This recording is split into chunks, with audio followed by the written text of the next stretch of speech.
Ժորժան, հետաքրքիր բան է ստացվում։ Նիկոլ Փաշինյանը գրել է այսօր, որ Լևոն Տեր-Պետրոսյանը, այո, իր քաղաքական ժամանակին առաջնորդը Լևոն Տեր-Պետրոսյանը Հայաստանի Հանրապետությունում ընտրությունների կեղծարարման պրակտիկայի հիմնադիրն է։ Այսինքն մեղադրում է, որ Լևոն Տեր-Պետրոսյանը ընտրությունները կեղծել է,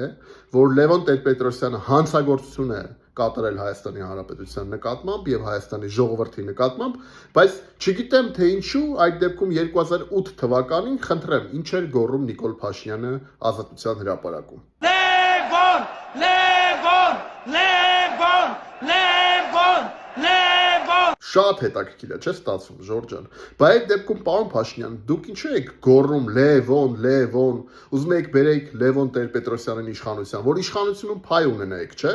Այսինքն այն ժամանակ ինքը կեղծարարար չէր, բայց հիմա որ դուք վարչապետ եք, ինքը կեղծարարար է։ Այսինքն դուք կանգնել եք փաստորեն կեղծարարի